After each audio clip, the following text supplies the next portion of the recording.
Hello, Cassidy here for another live open conversation. If you would like to have a chat or anything, I have the link to the StreamYard on the side.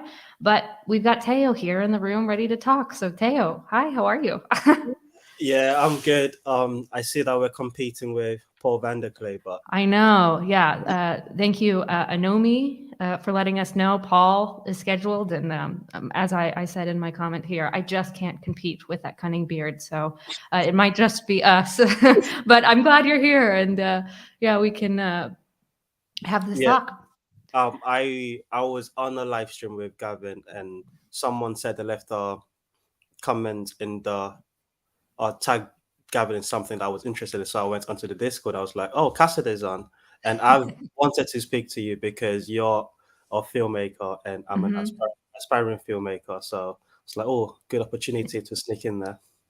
Yeah, no, it's great. I love talking about film. So what specifically do you want to talk about? I know before we started, you were sort of asking me a little bit of my past. Do you want me to get Yeah, into that? yes. Yeah. Yeah. How did you get into filmmaking? You said you resisted it a little bit. Yeah, so I've always loved film. I mean, I grew up in a family of movie quoters. We'd love watching movies, and we would quote them to each other. And I just fell in love with the form of it, the way that moving image could speak to us. And I mean, for a while, it became very much an escape for me in many ways. Of like, falling into other people's stories, sort of got away from the ways I was failing in my own life. And so there was Relate. yeah, so there was sort of that dependency, but it opened me to like a really deep love in people and humans and the way they interact, and the way film can open us to that. That I grew up very Christian and sort of evangelical Protestant, Right. and you know, with that background, knowing Hollywood's another world, and when I was 18, I started sort of taking faith more seriously. Not that I didn't when I was younger, but it became more real for me. And so it was like, I don't know if I want to take on Hollywood. That seems like a lot of things that I just don't know if like I'm ready to take the cost of what that would be to be in that industry. And my mom always loved like Hollywood true stories, and she loves like people. So she's very interested in like the lives of people. So she would watch those things, Right. and I saw the way that like fame and fortune and the chasing of those things affected people's lives, and I was like, wow, that's huge. I don't know if I want to do that. So I went into college going, well, I'll just be a communications major. I'll try to do radio. And I also loved music. So it's like, I'll try to do radio. And I wasn't, I wasn't a talented musician myself in the sense that like I could be anything as a musician, but I loved playing music, hearing music. I loved promoting people who were uh, very good in that field. And so I was like, okay, I can do that. And one thing led to another, and I just realized I have a love for creating in the film medium, and whether it is working on actual films or just creating stuff for a marketing company or in a communications department, doing branding, like that's what I want to do. And yeah, when I was like 16, I dabbled with YouTube a little bit, sort of in like Really? yeah, yes. Most of those videos are locked far away in the vault. But no, I did sort of like the YouTube vlog comedy stuff. Um, I can and see it you was, actually.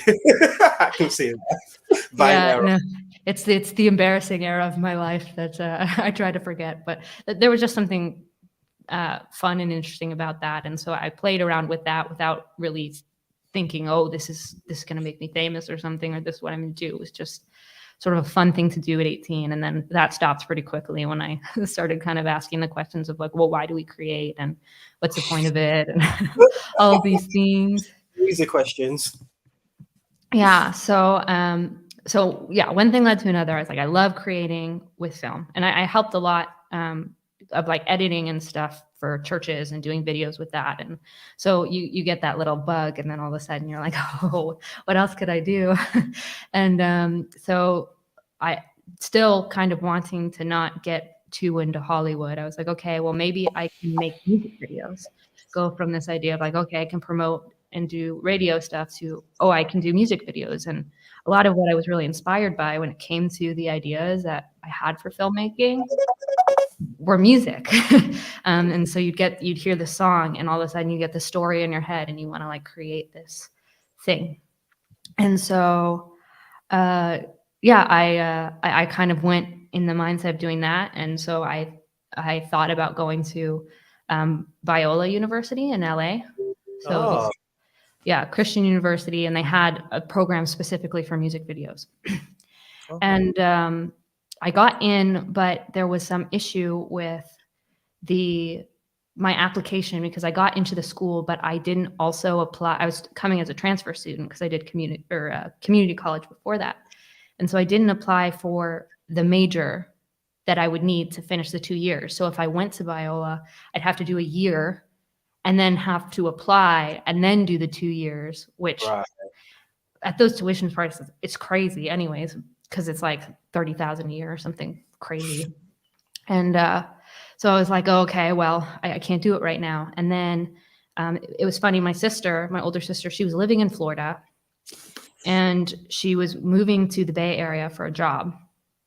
And she was looking at different apartments around San Francisco.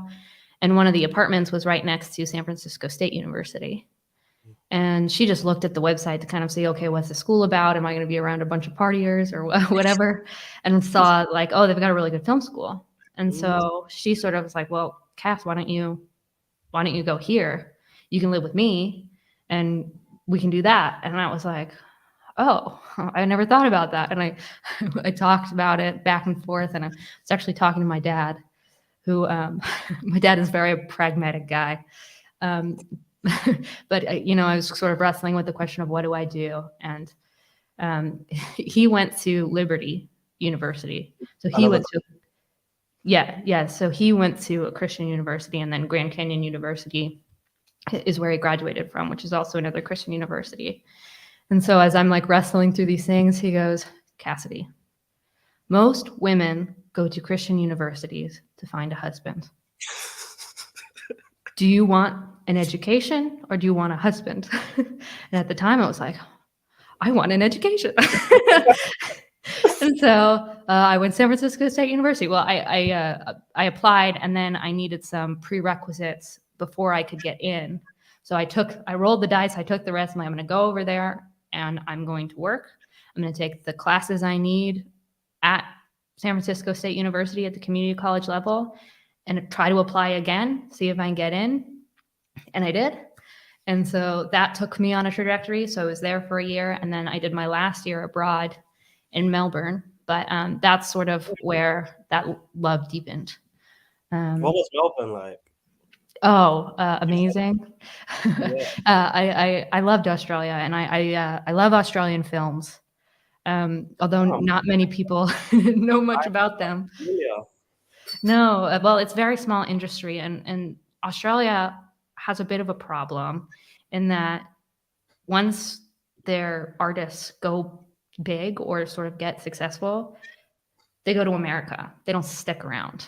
Yeah. And so most of the biggest Australian filmmakers like Baz Luhrmann and what have you there, or actresses Margot Robbie, they're big American stars, but they left. There's not a thriving film industry. And Australians love the American films, but the way Australians tell stories, they're so human and they're so complex. And there's something I loved about it.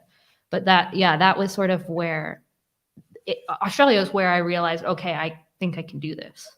I think I can create, because I went through San Francisco. Sorry?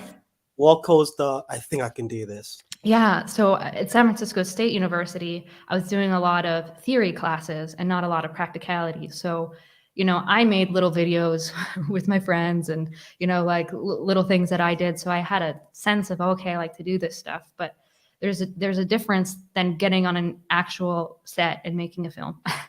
And so, you have all of this knowledge in your head. You learn all about the forms of filmmaking. You learn from some of the best filmmakers in the world and storytelling and all these things. And so going from San Francisco State, where I did that, to Australia, where they say, okay, make a movie. You're like, okay. There's like that, you have to face that like head first of like, it's not just the things in my head of what I know can make a good movie. It's actually going out and making a good movie. And so the first short that I made there, honestly, it was a bit of a disaster.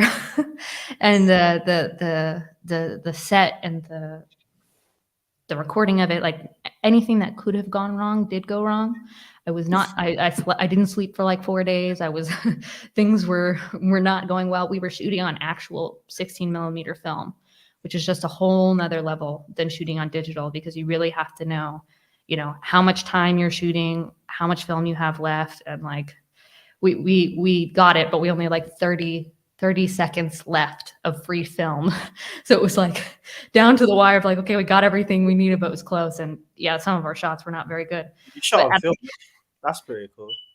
yeah, no, I love shooting on film.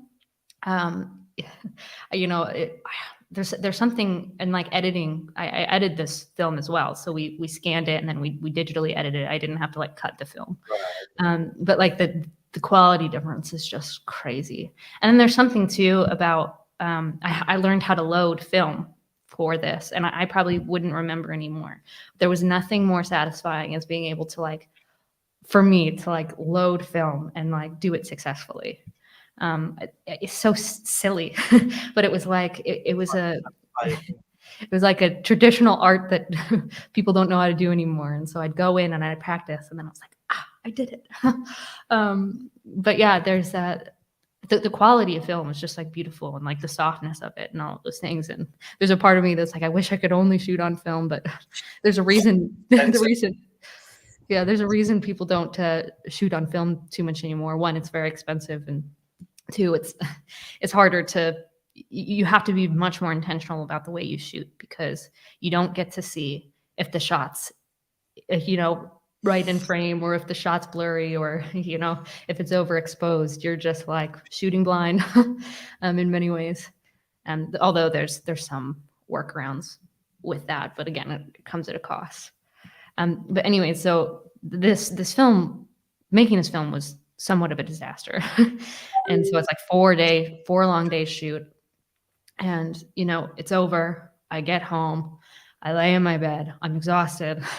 Like it's just been like a nightmare in some ways. And I just go, but that was really fun. And that's when you need. And that's when you're like, okay, I think I have the whatever it is to do this thing, because it is not what you think it is to make a film. I think the best thing any sort of filmmaker or aspiring filmmaker can do is like, well, just go out and shoot something, because until you do that, and even if it's bad, like that's not the point. Just go and create, because once you do that, all of a sudden it cracks open some of those like idealistic ideas of what it is to be a filmmaker or an artist. It's like, well, it's not so glamorous. I think that's what this year is meant to be for me. Let's just make something. Yeah. And I've also accepted in my soul that I'm going to probably despise it. It's not going to be what I want, but just make it anyway and see what happens with it. It's never what you want. It's never what you think you can be. But like, if you can just find a way to be proud of what you make for the skills you have, the resources you have, like it all of a sudden becomes a learning experience, where it's like, it's not about being perfect out of the first gate, because if that's what you're aiming for, you will fail. But like, I think the things you learn too is the things you don't plan are often the things that are the most beautiful out of what you create. But maybe that's just me and my optimistic brain. I think that's true. That rings true. What role has been the information addict played in your filmmaking? How's that? Oh, it's made it more complicated. You identify as an information addict? I think most people online would. Well, so for me, like, the reason I got really interested in ideas and information is the recognition that, how I see the world matters, and it helps me in understanding what makes good stories. And like there's often, whether we like to or not, our ideals, our biases, our values, they seep out of our art. and that can be a very good thing, but it also can be a very bad thing. And Watch so movie. yeah. And so for me, there was sort of this need of like, okay, I need to have a sense of what I believe. Well, there's such personal side. I just needed to really think through that, know what I believed to function in my life. But then I realized how these things sort of fed on each other, where because I was learning and doing these things, when I would disconnect myself and throw myself into creation, it unlocked ways of thinking about the stuff I was reading, about the things that I was consuming in this different way. And then, they just kind of fed on each other, where the more I created, the more I wanted to learn and the more I wanted to know. And so, yeah, the podcast itself came out of like what at that point it was like 5 years of just like going on my own, the ups and downs of what it is to try to understand ideas and engage with people who think differently than I do. And being in entertainment, I got a lot of that. Yep. Yeah, but I don't know. There's something about the exploration of ideas and trying to be open that is somewhat necessary for artists. But there's also, I don't know, there's a lot of complication and weaknesses, especially on what it means to be open-minded and like how we engage with each other.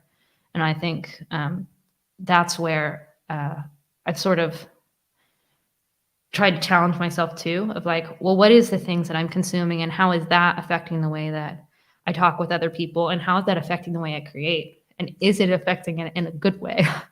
Because that's what you want to be like, whatever you're putting out. Like you want to be honest for yourself, and you want to tell good stories, and you want to make things that are beautiful, but you also don't want to make propaganda. And art has a sneaky way of Yeah, I was gonna ask, can that be avoided? yeah, well, that's a good question.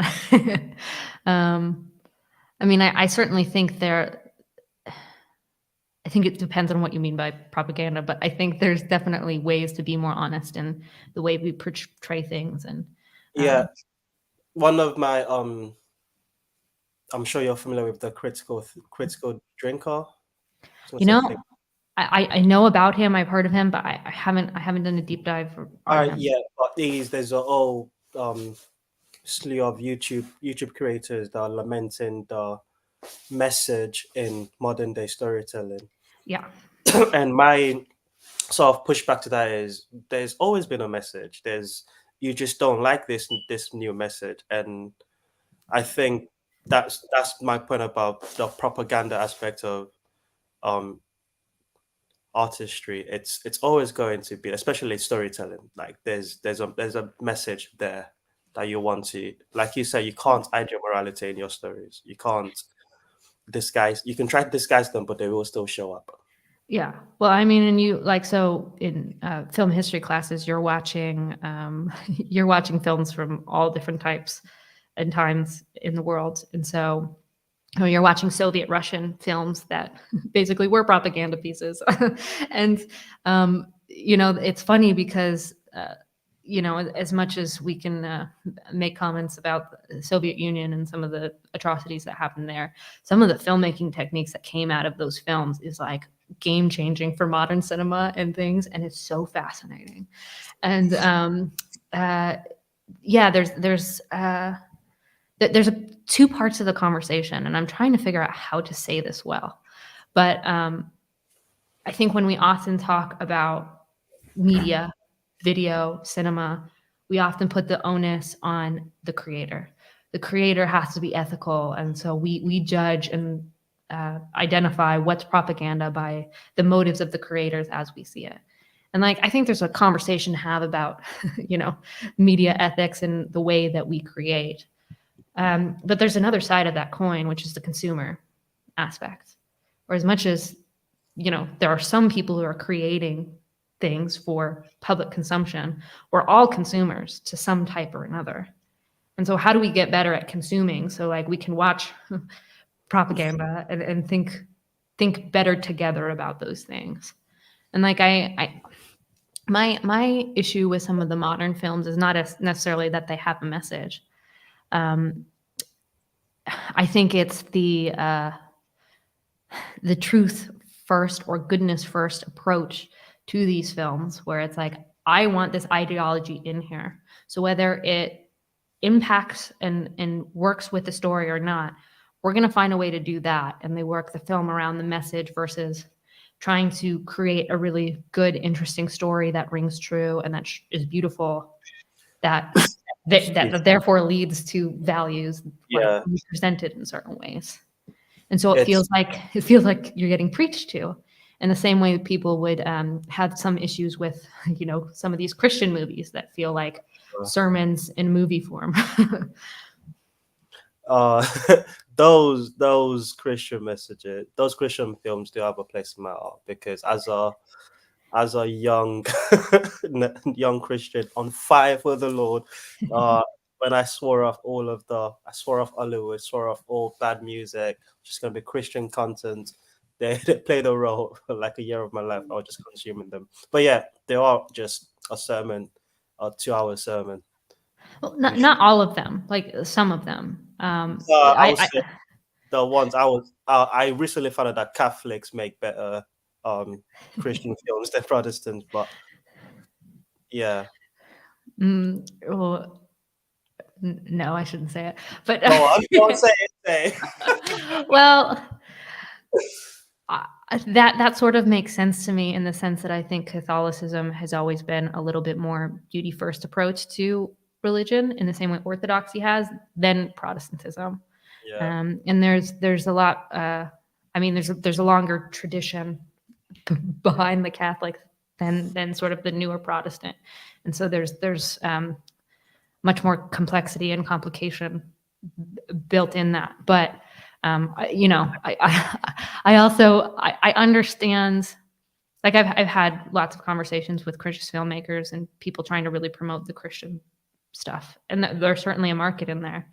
And like, I've heard some of them talk about it. It's like, yeah, we want to make these really complex stories about humans that are, very interesting, but people don't go to the box office the same way they do with something like God's Not Dead 3.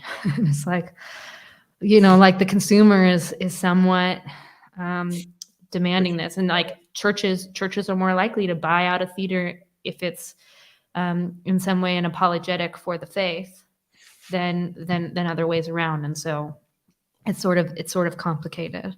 But I do think there are certain things missing. We've got some questions in the chat, so I'm going to pull some up and then maybe we can talk about them, unless you have a backup point to that before we jump into that. Let's jump into them. Yeah. I've been to them as well, so go for it. Okay, so first one from Jordan. How do we distinguish artists from non-artists? Is it a matter of degree or type? And then he has a follow-up comment here. I wouldn't consider myself an artist, but it's because of lack of technical knowledge.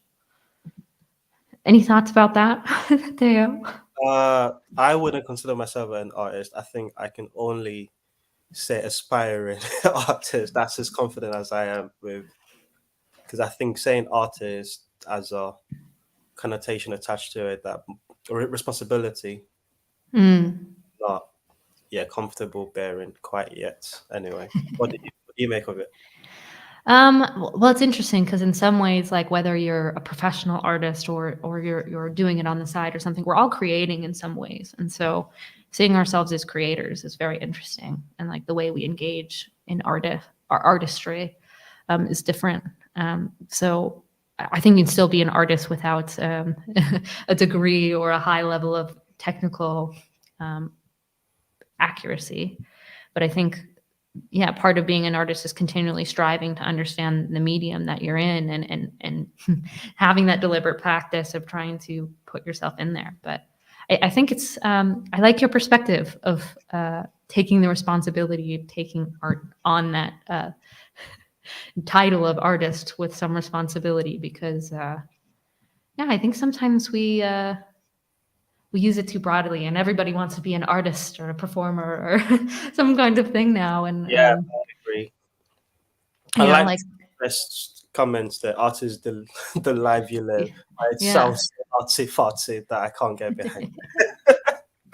I want to back it, but it's like art is the life you live. That's how I read it. Yeah, no, it's funny. There's when you go to film school, there's always some of that, you know, elitist attitude that you find that gets seeped into a lot of the students, where it's like, oh, I'm a filmmaker, I'm, I'm an artist, and I love Quentin Tarantino, and all Yeah, of these things, and it's sort of like, for me, I'm yeah, I'm always also I'm somewhat of a skeptical person, and I kind of come in the comedy realm, where like I think comedy is one of the most underrated forms of like art, and art is sorry. one of the most difficult to pull off as well. 100%, which is why I love which is why I love it so much and respect it so much, but it kind of gets this like, "Oh, well, it's just comedy." It's like, okay, anybody can put some violin music under a face and make make you cry, but, yeah, to be, like, smart and compelling in the way that you can tell a joke, and, the way that you can put those things on screen is just a whole 'nother level.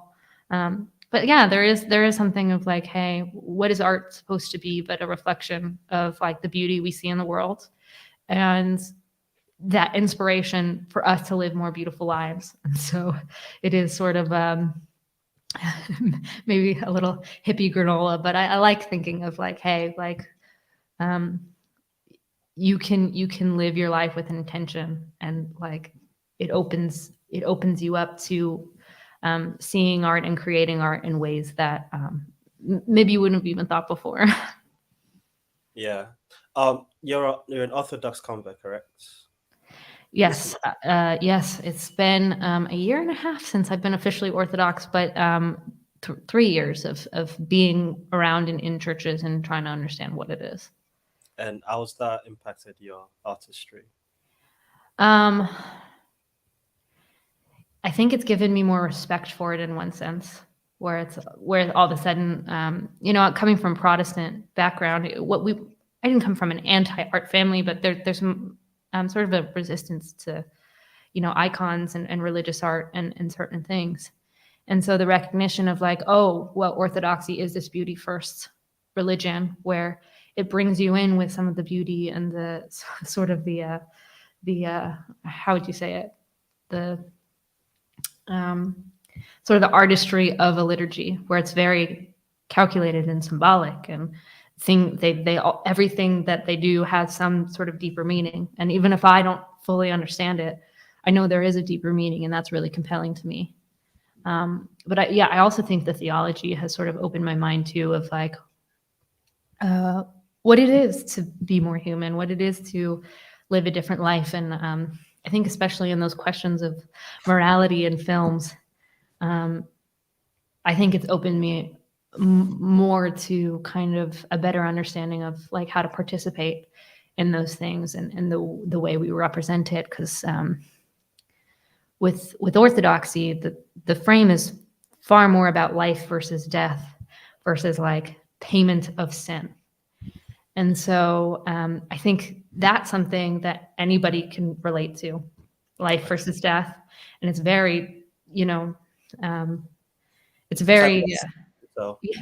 yeah. And it doesn't matter what age you're in, there's always that dealing of how do we deal with life and death, and what's the point of it.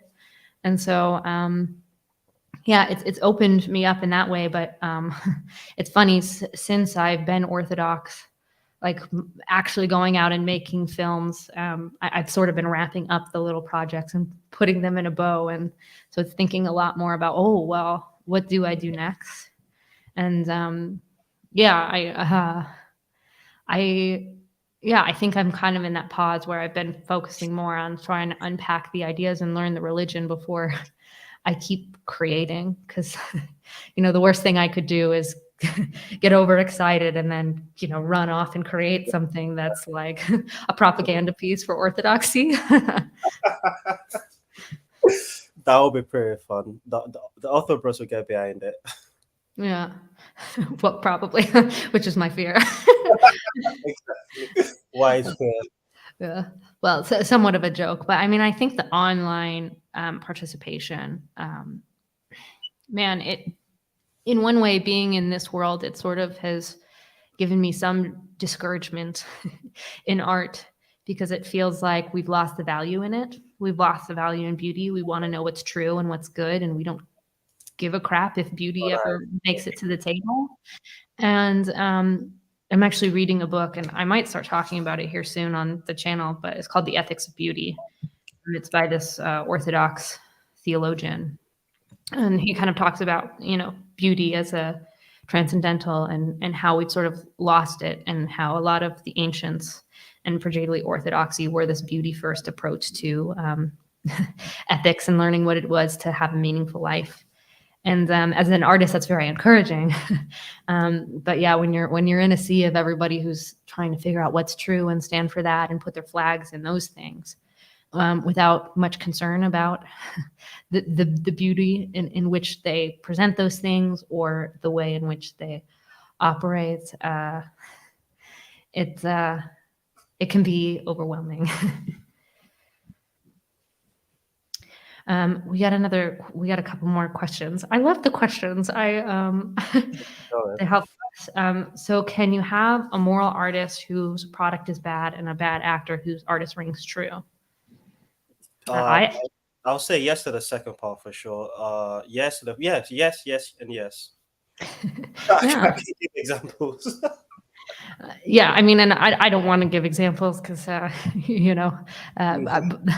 I don't need to show my hand in that way without thinking it through. But I mean, I think we can all see that you know people might have the best. I think most people, whatever they create, they generally have the best intentions, especially as an artist. Like certainly we can make That's the that. make the jokes about the sellouts and all of these things, but you couldn't you couldn't create and put the time and effort in if you couldn't find a way to narratively make it a good um, that you're moving towards.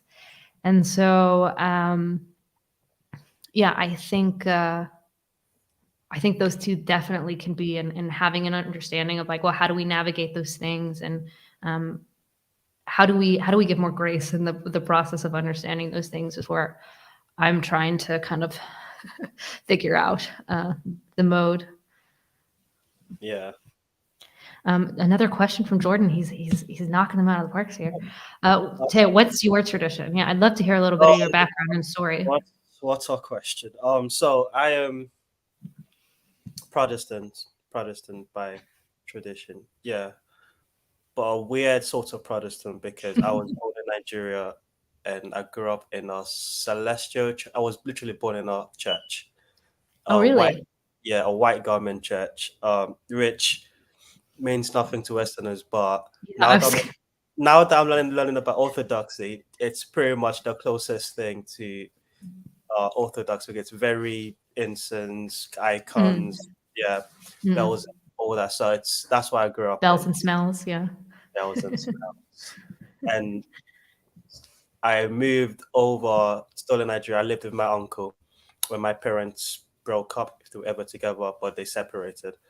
And my dad came over to England. I was still in Nigeria, and I lived with my auntie and uncle, who were very devout Pentecostal Christian. So Mhm. spent the next 5 years being a Pentecostal Christian, and that's when I came to faith, so to speak. So I grew up in that tradition, and yes, I've been all different kind of Protestants. Tried being reformed for a bit, but they were so annoying online that it was a turn off to be reformed.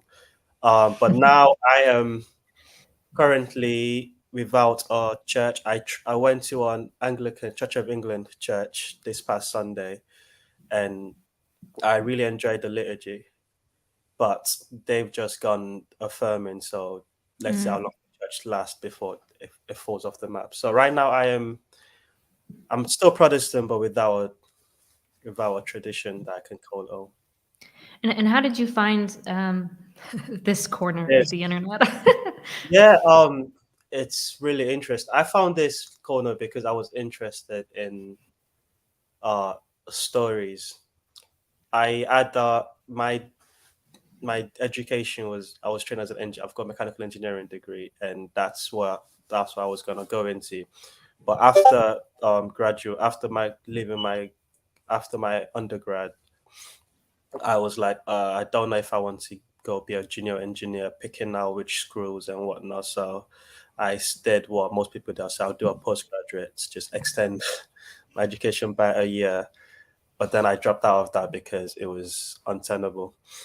And I was just sort of just floating, not sure what it. I was doing music videos. I was doing music production on the side, doing some ghostwriting for, yeah, just all sorts on the side. And one day I was stoned in a car with my friends, and I've got these two friends that when they get into heated arguments, it can last for hours if I'm not there. But if I'm present, I can tell them, I this is what he's trying to say, this is what he's trying to say, and it can be resolved quicker. But this one time they were having this another discussion about God knows what. And I was like, and I just sat back and wrote out how it was gonna play out in my mind before, like as it was happening. And then I realized, oh wait, I didn't. This is. I just wanted to tell that story. I just had that one story in my head. I was, oh, I've written that. That would be cool to tell, which led to me trying. Okay, how do I write a script? So that's how I found this little code. Mm. I was going through a storytelling deep dive, and I came across Jordan Peters. I knew of Jordan before, but I didn't really do a deep dive on him. But I saw his conversation with Peugeot, or the first one after Jordan came back, and that blew my mind because yeah, Jordan was articulating about my frustration with my own faith, and Peugeot was giving answers that I've never heard any Christian speak like that. I remember leaving a comment under that video, where do I find people who speak like this? And lo and behold, the YouTube algorithm god. After the Paul van der Clay's, I think, 4 hours commentary video on on Sounds that. about right.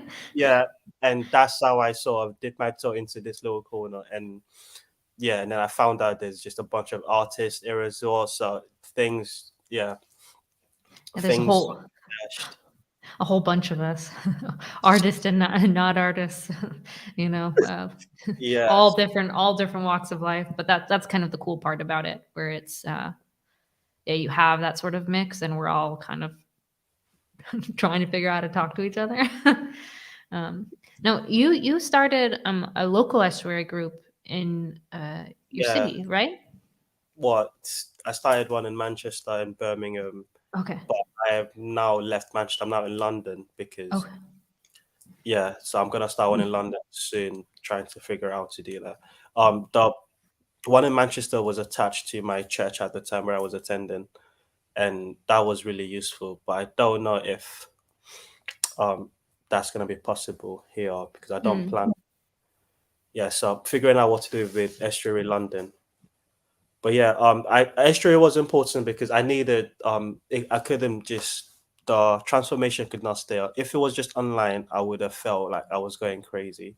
I would have felt like I found some cultish side of YouTube that's now got me trapped. But being having unbothered, having people that I can speak to in real life. See, some people think it'll be worse if we start, making it in person. It's like, oh wow, it's really a cult now. No, but then like in person, it's not. You find out that there are complications, and it's way more interesting in person, and there Yeah. are more disagreements in person that are more fruitful disagreements anyway. Yeah. So yeah, I needed to start one in person, but I didn't know how I was gonna do it. Thankfully, you guys, or you and Matthias, were organizing this German trip, and yeah, I was able to capitalize off that to use John and Paul's celebrity to get Bring them extra in. Yeah. exactly, which was really cool. Yeah. No, I'm glad it worked out, and that that all came from it. There was it was sort of wild and chaos and all of it, but yeah, it was fun to see. And no, I'm glad it worked out for you. And I think all of Mark, those things. Mark, jump on if you think we're reducing. I want to speak to Mark. Yeah, but um, I don't know if he's talking to us or the Or the comments, but comments. Mark did have a question up here, which I think was for us. What is bad? Good morally, but implication is a thing. But does that matter? Good morally, but bad implementation. Does bad implementation matter? In so much that well, it depends. I think it depends. On what? Well, the purpose, the level of skill that we're doing, right? Like if you're the reason why bad implementation can sometimes be harmful, and I think it's particularly like you see it. I think you see it particularly with like Christian films, which I have a complicated relationship with that. But yeah, you've got this idea where you're trying to do a lot of good, yet you become a joke in the space because the early Christian films that were coming from these production companies weren't technically the strongest. And part of that was money, part of that was preachers becoming filmmakers and not respecting the art. And I think there's value in respecting the art and where things come from and how it can help, help something last. And I think that's what you're trying to do with good art is create something that can ultimately last and speak for as long as it can. But sometimes it's like you start out like you get too caught up with creating the best version of something you can't and like avoiding bad implementation that you never create anything at all. And Yeah. I don't know. I just think there's having respect for the art form has value to it because it can help people connect in better ways and understanding the different traditions and the different ways humans relate to those traditions and how they build up on each other and what are we so many films are communicating with each other, right? Like everybody likes to poke fun at Tarantino because he uses so much pop culture references and borrows from movies. But it's like, well, that's what. And I'm not a Tarantino fan per se, but it's like, well, that's part of what he's doing, right? He's creating a dialogue between what he does and the things that came before him, and he's heightening some of these things to kind of say something about the form of filmmaking. And it's interesting. One of the books that I read that got me into the creative space was Still Like an Artist, and I think 10 other steps to be a creative. But it speaks to what you're saying is that the borrowing thing that artists do, it's inevitable. You borrow from there's a conversation happening between what you're influenced by and the things that you create, and that conversation is important. Yeah. Well, and for me, I see films often being as these modern myths now, and like how much they borrow from ancient myths. Especially, you look at like Marvel movies, how many of those superheroes are borrowed from these ancient, yeah, and all of these things that come into it.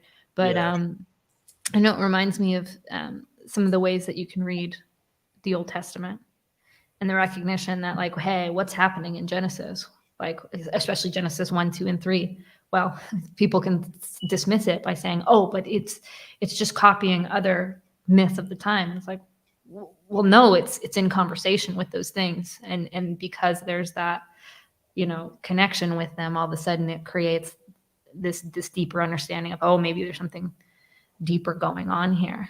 I think that realization about not just the Bible in general, it's very important. There's a channel, I think it's a deconstructed Christian that likes to point out like, oh, this is like this story is similar to the story, then it's not original to the Bible. It's like, no, you're missing it. You're missing the point. There's a conversation being had with the entire mythology of the world, and the Bible is meant to be the place where you find unity in all of this mythology. So I think that's an important point to make. And it's kind of like, in some ways, it's flipping the narrative. Like the Bible, it often plays with our expectation. It sort of flips the narratives of expectations and what we think. And from what I understand, in the comparison to some of these other myths, is telling a very different story to what some of these other creation myths are. And that's what they're trying to engage with each other. Like, where are we coming from? Why are we here? And what's the point? And I think the Bible has a fairly optimistic view of humanity and what we were created for than some of these others. And it's very fascinating to me to continue to learn more about that.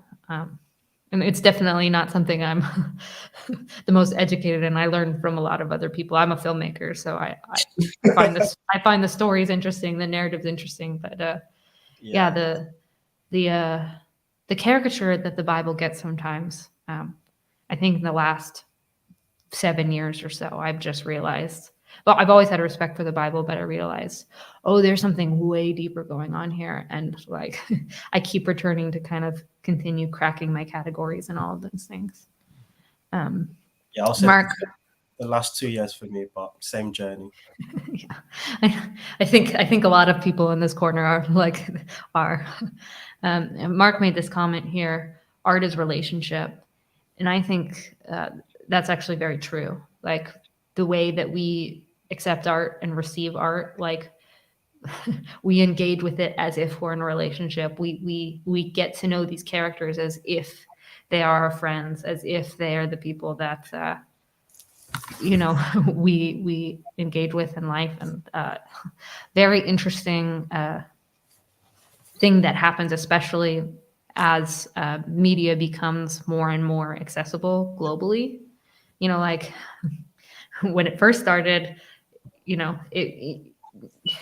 have some of those early films preserved and we can watch now, but they were just these small showings. Like, you wouldn't have a streaming service like Netflix where we can all now watch whatever new show is popular. There was a lot more smaller pockets of art being created, a lot less a crossover in a certain way. Interesting.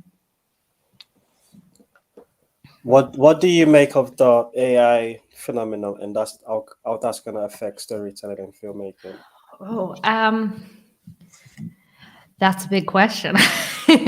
But part of it scares me when I see some of this deep fake stuff. Yeah, it's sort of, especially when used for its most devious purposes. It's like, oh man, that's tricky. And I asked that in, like, as part of Mark's point about art being a relationship. There might be a disconnect with, yeah. Yeah. And I'm still thinking about it also. Not sure. Well, at this point, it hasn't really figured it out. You see some of those people who try to use AI machines to write scripts, and they're kind of nonsensical.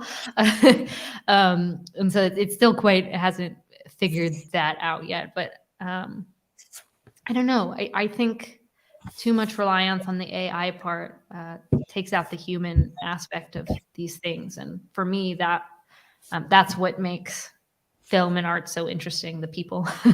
So I'm hesitant to it, but I'm also not worried about it, in the sense that, I guess I have a greater trust in humanity and our ability to move towards and get those senses of like real human connection than AI. But yeah, the more we live online and the more disconnected we are to our neighbors, the greater chance it has to kind of break things down. But how do you change that? Well, you be a good neighbor. You try to learn how to be better in community and struggle through those things.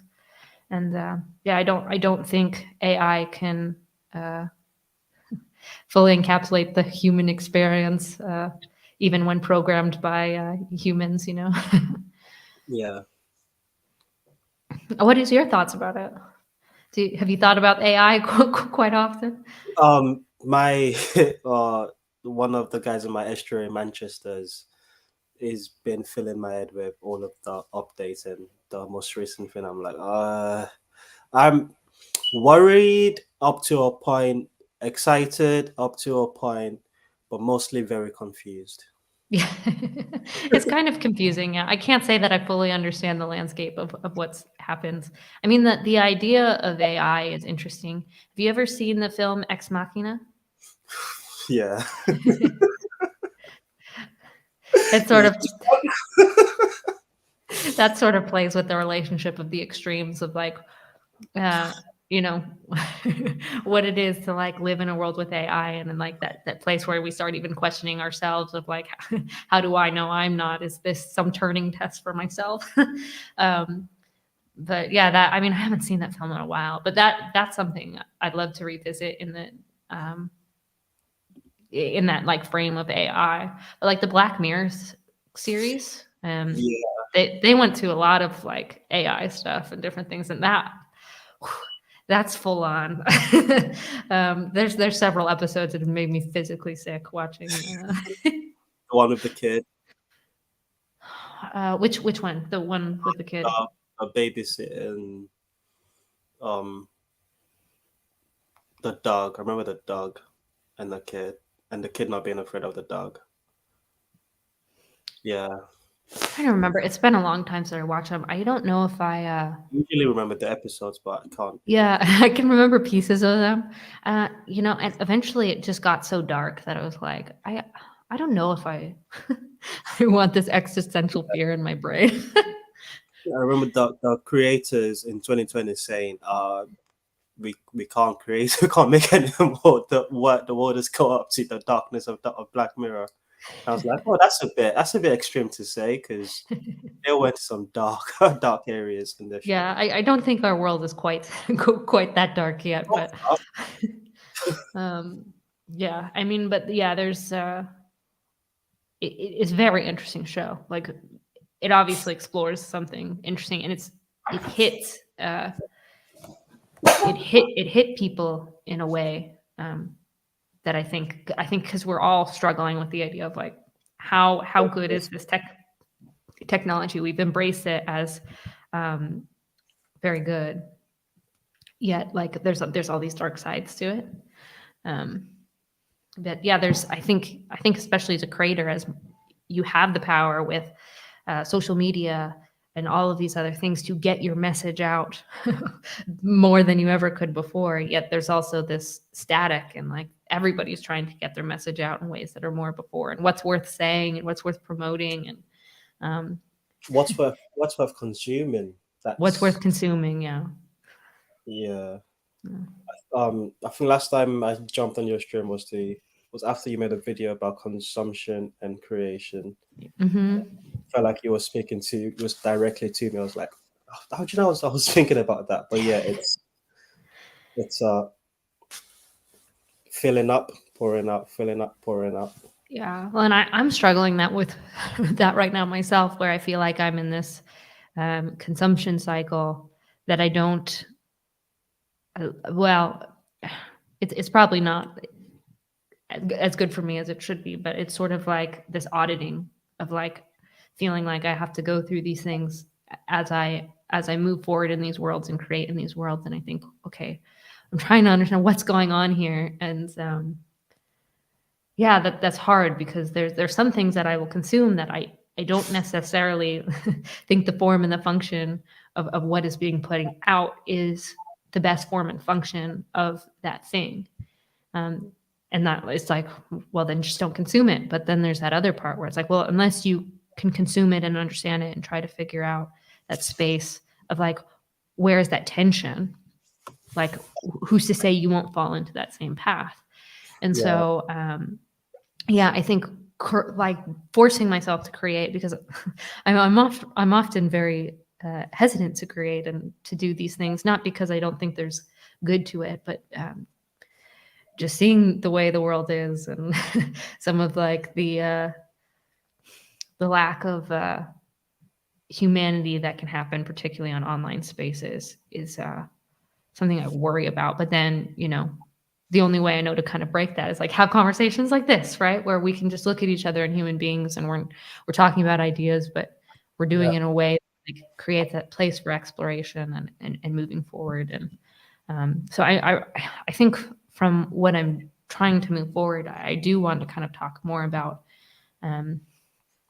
beauty and the place for it in the conversation. I think particularly in big ideas, so many people wave the flag for truth and do it in ways that aren't very beautiful and say, well, I'm trying to remember Mark's three things: beauty, truth, and Mark. What's the goodness. goodness?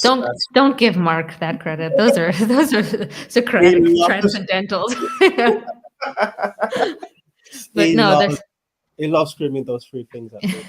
Yeah, well, they're very important to talk about because they're goodness, beauty, truth. They're seen as sort of the three transcendentals, truth and is it's elevated in the talking space a lot. It's what's trying to figure out what's true about which idea is more true than the other, yeah, and I and think what beauty is not brought up as often, if at all. yeah, well, and there's this attitude that like if truth is sort of the ultimate, and you almost need these three things to really support each other and like be in a dance with each other to properly orient yourself with those things. Um, but the way the modern world has sort of shaped itself, it's truth or goodness first, but often in the thinky talky world, it's truth first. And we speak that truth, um, independent of how it makes anybody feel, independent of, uh, the the complications of what that could mean, because it has a right to be protected. And yeah, I guess it's sort of like the pursuit of truth will tell us what is good, and then yeah, maybe we'll experience beauty and we see it in the world, but it's not really guaranteed. And so you get all of these people trying to uh, like make a career of revealing harsh truth and standing for things that are worthy and good. Um, but we're just so caught up in that. There's like, where's the beauty? where is beauty? And I don't just mean it in an aesthetic way, in a modern sense of, women looking attractive or art being appealing to the eye. Like beauty is something so much deeper than that. And it's like it's kind of really understanding, what does it mean to have a beautiful life? What does it mean to live beautifully and engage with others in that hope for beauty? And where is it that we're seeking that in the world and trying to understand where beauty shines and how we can support that? And yeah, I think you need you need all three of those things, and in conversation have those. But yeah, I get discouraged because it just feels like beauty is knocked off the table, and many people see it as a distraction or a siren of sorts that distracts us from the things that are more important. And I think I tend to disagree on that front. The more that I understand beauty, I certainly understand the point of what people are trying to get at that, but I don't think it's talking about beauty in its ultimate sense. I don't think I understand beauty a quarter as much as I think I should have, but I do recognize that the the tyranny of truth in the thinking talking space is not healthy, because Mm. that's, yeah, that I I don't know how would we bring beauty into the conversation. I don't think you can talk about beauty and it's to be I think artists, that's the artist's job in this little corner, is to bring the beauty to it. Well, but in some ways, beauty is more than just the things we put on a canvas, right? It's the way that we interact. And I think, um, why I really like Paul is because I think he shows the beauty of what it is to be human, what the beauty of it is to like interact, engage, and to listen. and to like give space even when we disagree. And it shows the ethic of Jesus in many ways, where it's like, hey, we can sit at the table and share a meal, even though we don't agree with everything we've done. Because that's what Jesus did, right? He went and ate with tax collectors, and he uh, pardoned prostitutes, and all of these things that where the truth, or the thinky talky world is often more looking to throw stones sometimes than create that space to recognize the plank in our own eye.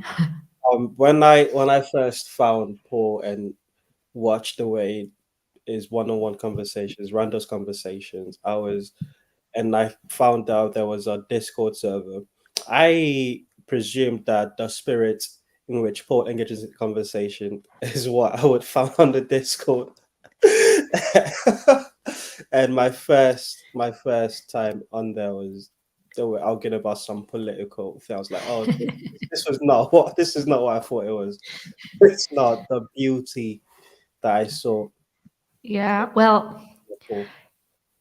it's difficult. The bigger it gets, there's more characters, there's more going on. So the interesting part about Estuary, and I think particularly when you're trying to develop that in a online space, it comes with some of that messiness, right? There's going to be people who come with that spirit of like ready to fight and start a fire, if you will. But a lot of times it is aimed in relation. So if you come in first and you don't really know Yeah, it's the overwhelming. relationships of and the history of what's going on, it can seem like a dumpster fire. And that's why I always say, if you're going to go on the Discord, just jump in a voice chat. Like, jump in a voice chat. Generally, the tone and the way that we process things, it's often like this. And I think it often does sort of replicate the spirit in which Paul talks, than necessarily some of the Yeah, chats that go on. But yeah, there's part of that messiness of like, hey, how do you give people space to wrestle with those spirits of like those very human spirits of like wanting to advocate for the things you find true and wanting to fight for and wrestle through what it means to believe good things and to fight for good and what have you. And that's what a lot of our culture is wrestling with. But yeah, that's part of the space that I see Paul try to have us embrace, where it's like, hey, sometimes it's messy, and how do we not create the safe space where we're coddling, but giving people that neutral space to wrestle with and make mistakes and be redeemed. And that's why I really like Estuary, but why I also prefer it and have made more of a stride to get it offline and into, meat world, yeah, because it's just a whole different way in which we can engage with each other. And like, I don't know, you just recognize humanity a little bit more when you look at someone's face and you hear their voice, and you have to have that back and forth, versus like being the keyboard warrior. uh, yeah. Well, Cassidy, I have to go. Well, this has been fantastic. Thank you for No worries. Tayo, entertaining. thank you for coming. I'm glad I got to talk to you. Hopefully we can talk again sometime. Yes, please. Thank you very Yeah, lovely chatting with you. much. Bye bye. All right, so Tayo left, and now it's me. So I'll probably stay for 5 minutes. If somebody wants to join, any of the commenters or someone watching wants to add and have a conversation. But otherwise, I'll probably shut it down. I thought it was a lovely conversation, and I think it's definitely getting closer to some of the things that I really want to talk about. I'm really glad he came on and sort of opened that up to me, because yeah, I've been struggling with this idea of I see myself as much more of like a filmmaker and artist than an intellectual or a commentator on things. Although sometimes that's the role I play with this YouTube stuff. And so, how do I bring art in there, and how do I open up this like idea of beauty and what I'm seeing. Oh, look who it is. Mark. Hello. How are you? Good, how are you? Well, I couldn't join earlier because I had to fix my sickness, but I'm back to not being freezing to death, so I can be at my computer again. Well, nice. What do you want to talk about, Mark? No, I like this. I like this art conversation. Actually, you know, it's I like what you were saying about the dance between the true, the good, and the beautiful, right? Because everybody, you know, everybody's, oh, we can't reduce things, but then they don't want to talk about the true, the good, and the beautiful, right? They want to, you know, and that's one of my complaints I have, you know, and maybe this criticism would apply to you too, but this focus on, well, beauty is going to fix it, because that, you know, because I don't think the problem is people are going after truth. Like Sam Harris wouldn't know the truth if it bit him on the tail. Like he wouldn't know it. Like so they think they're chasing truth. I believe they think they're chasing truth. Totally believe that. They're not. It's clearly that they're not, right? That's what the trigonometry. Well, I would agree with you. Yeah, so I think that was very telling. That trigonometry clip of Sam Harris with the Biden laptop was very telling.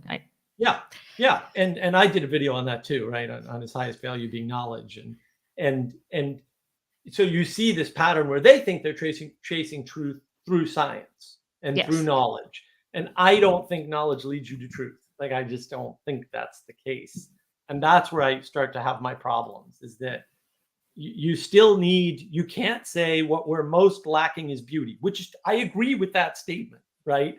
And then come to the conclusion that what we need is merely more beauty. Because that's where I go, no, right? I think for me, I actually don't think we're lacking beauty inherently in the world. I think it's far more prevalent than we give a stage for it. But I think too often we're giving the stage to truth and goodness and letting beauty sit on the sidelines like it doesn't matter. And so we're not even discussing it, right? Because it's really hard. Like people think they can discuss truth. They don't even try to discuss goodness in most cases. It's one of the things that people don't like about me. You're making implicit claims of goodness. Yeah, I am. Yeah, so what? You know, and then like you're not making any. And that's my problem, is you're making none. And now we can't put it on the table because no one's talking about goodness. And I think it's worth talking about. So I'm going to just make the implicit assumption of goodness.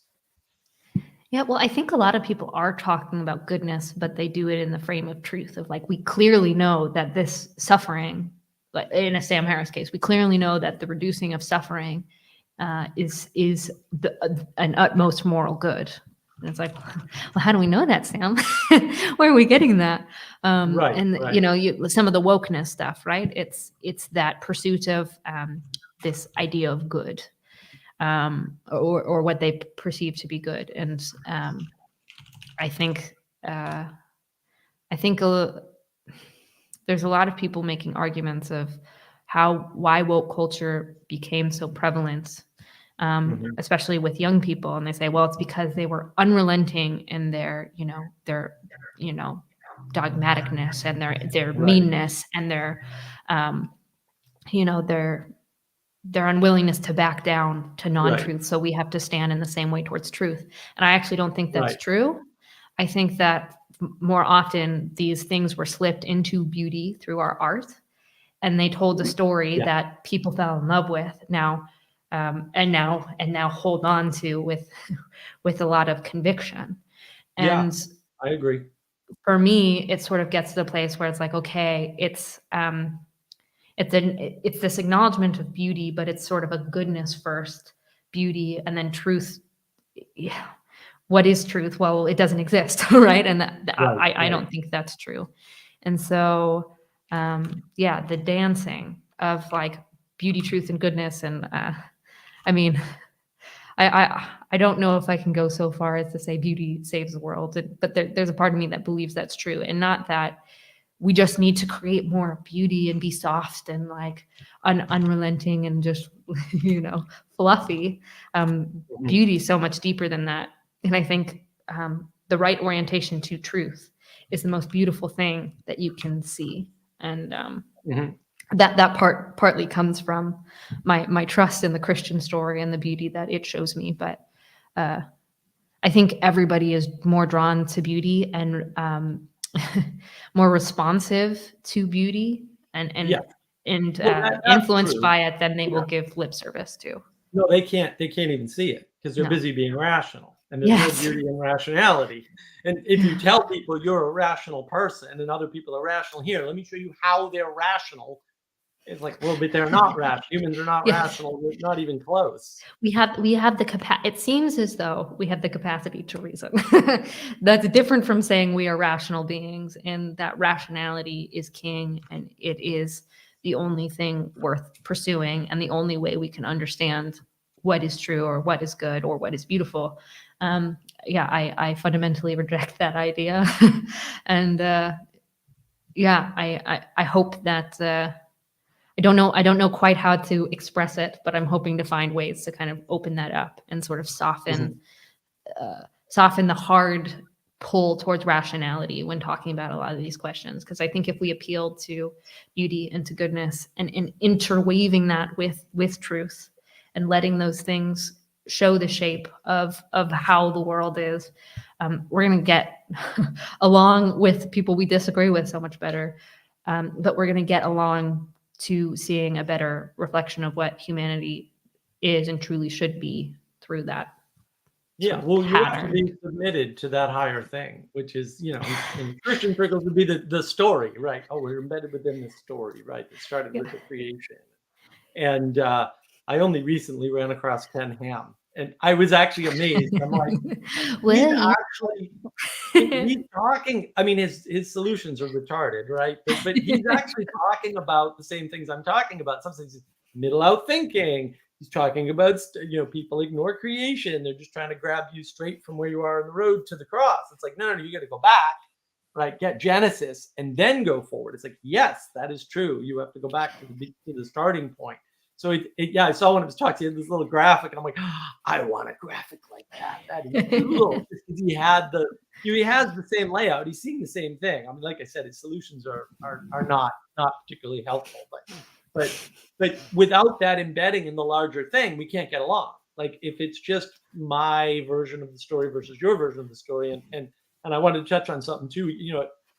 I like what you said about, we have to be oriented towards the truth, right? But that's not in opposition to the woke. Like it's not an opposition. It's not, right? And that's the problem, is people get stuck. If they're not oriented to the truth and we are, then we're oriented against them. No, it's not a binary. We don't live in a binary world. The world is really enchanted, right? There's a lot of dimensions here. And so we just need to point to the truth. That's it. That's not in opposition of anybody. And then they can come along with us because we're not opposing them. This is why I don't like opponent processing when John and Vander Clay says that. I'm like, no, it's cooperative processing. We want to cooperate with our things inside our head. We want to cooperate in our discussions. We want to cooperate when we're on a team, right? It's all cooperation. It's not opposition.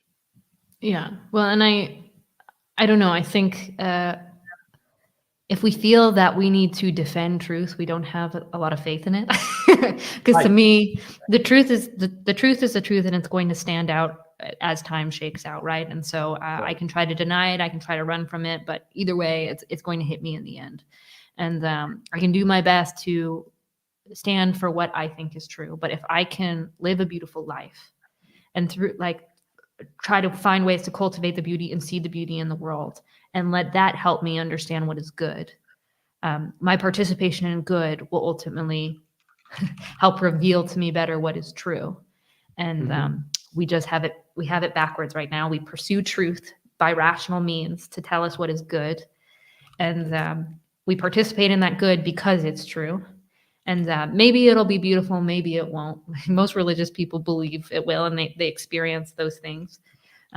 But we don't even see it in the process of the conversation. And right. Yeah, I think that's been the most eye-opening thing for me, because I did used to be much more of a truth-first mentality of especially in religion, not in a rational sense as much as Sam did, although I wrestled through his ideas and that process. And not just his ideas, but, you look at the apologetic movements, those are the theistic versions of the Sam Harris, the answer of, rationality. and that processing and how we get to God or a lack thereof, in Sam's case. But there's helpfulness to it. I'm not going to deny that there's something true to that process.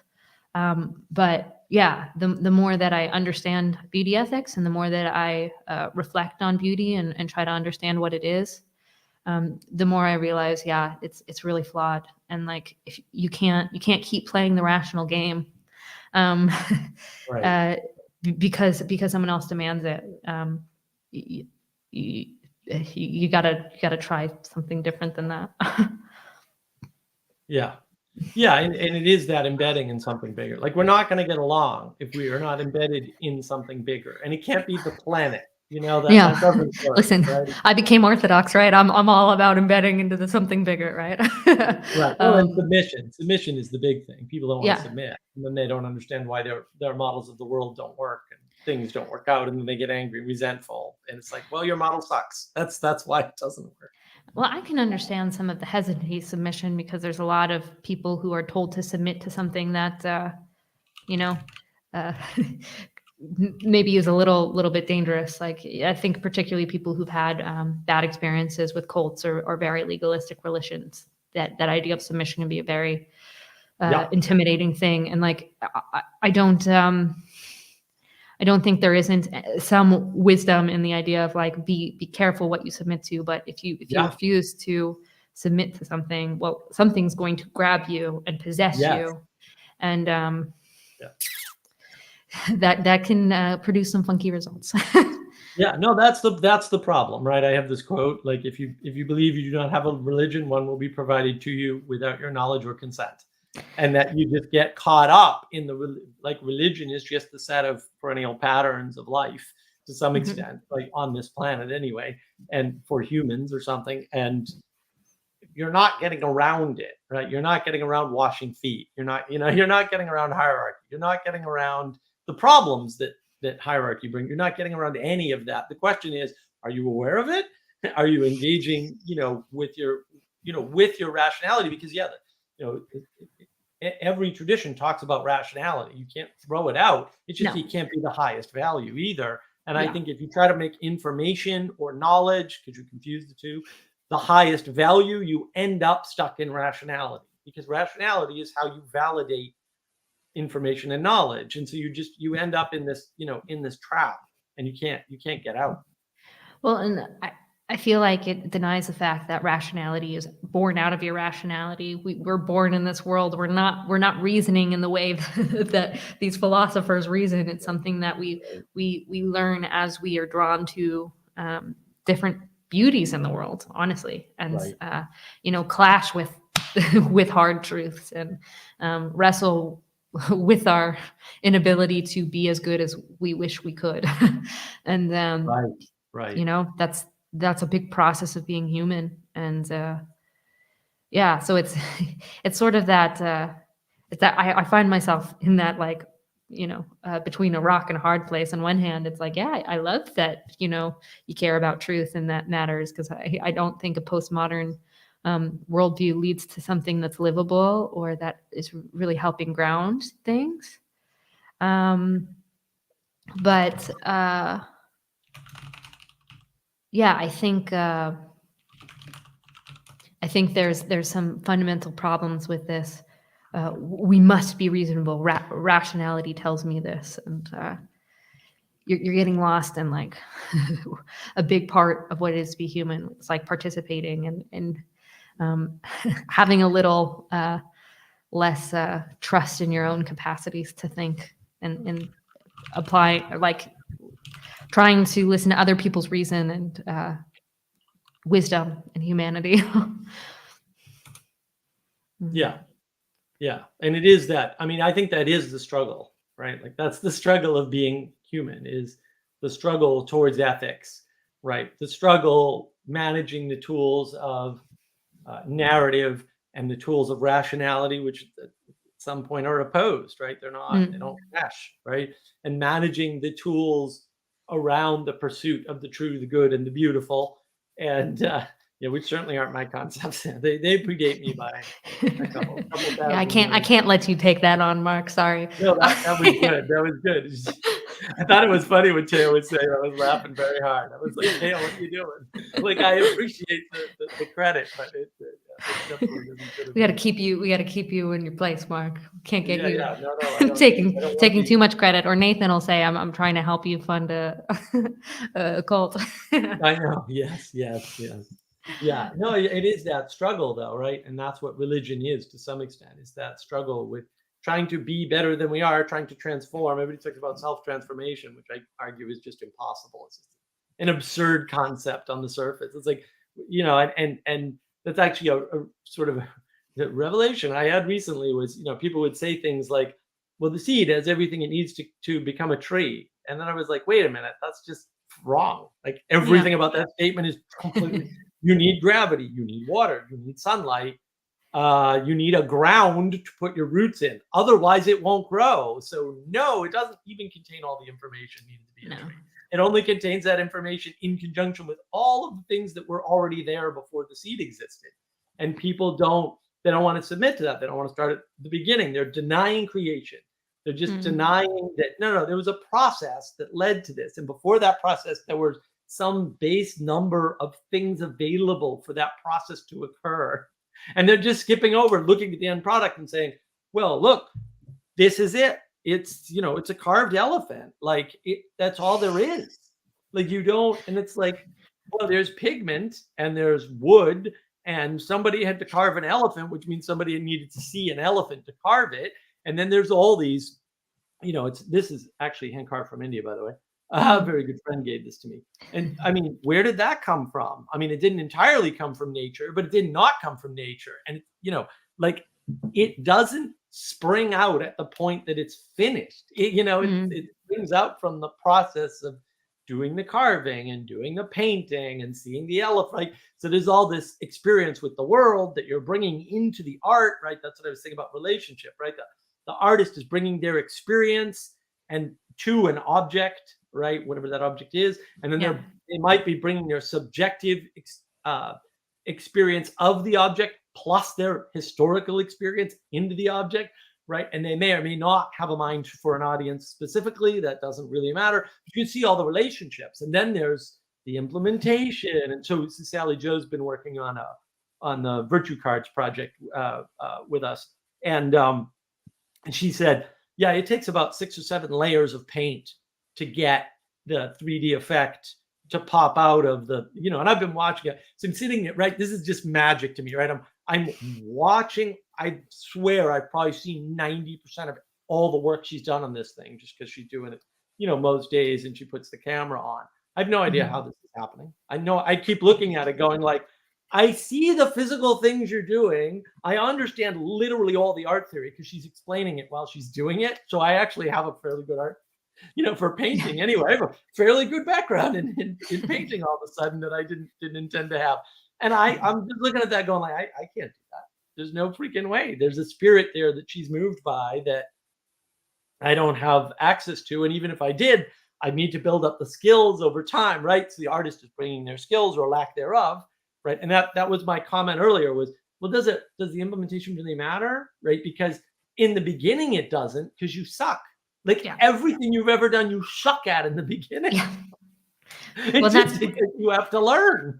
That's part of the process, right? And there's some people who are more naturally like inclined to certain things than others, right? And so the suckiness is less sucky, but it's still sucky. And then you keep tapping and moving in and like grinding into those things. And that's the beauty of art. I mean, for me, none of the things that I've created have ever been successful, if you will, in the sense that they've gained followings or been the thing that I hoped they were. But in that same breath, they were incredibly successful in understanding and transforming me into not only being a better artist, but understanding what it is to be human and how to work within the conditions that you have. And I think far too many people define success of a thing by audience capture. And it's like, well, they've got millions of followers. They must be doing something right. Well, they must be doing something that's gaining gaining It's quantity. that's That's appealing to quantity. something in the human nature, but is it for a while too? Like quantity doesn't last. Like you can have $1 million today, and tomorrow you can lose $1 million. And so it's Sure. like, well, were you ever really like? And this is Nassim Taleb talks about this in his books. It's like, it's easy to lose a fortune though, and so the fact that you had one doesn't mean anything, because it could be luck. A lot of people, they get lucky. Right. Well, he has a great story, at least in one of his books. It might be in two of them. But there was a guy who, he's primarily a trader. It's talking about trading. The guy traded the commodity of green lumber. And, I chuckle because I actually know what green lumber is. It's wood that hasn't sat out. And it's, in other words, it's fresh cut lumber, basically. Sure. He traded, he made a bloody fortune in it, dead on, knew exactly what he's doing with the market. And then years later, somebody talked about it. He said, "Oh, I thought it was just, wood painted green." Literally, the guy actually thought that.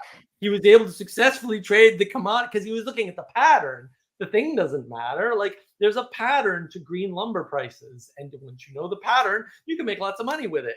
Does that mean you have the knowledge of what the thing is that you're trading? No, you don't need that knowledge, actually. Like, knowledge is not that important in that process. You need a knowledge of the pattern, but you don't need a knowledge of the thing you're trading at all. And that's sort of amazing. I mean, in some ways it can be helpful, but again, a lot of it, we luck into those things and in those recognitions of patterns. But I don't know, there's this, especially with entrepreneurs, there's this American sense of like, you can build yourself up, you can change your destiny, you can define the path that you're on. And, doesn't that sound appealing? Yet there's something about life that just hits you, and the recognition of we're far less in control of ourselves and our surroundings than we think we are. Yes. At least that's what that is what I have had to come to the face of, given some of the cards I've been dealt.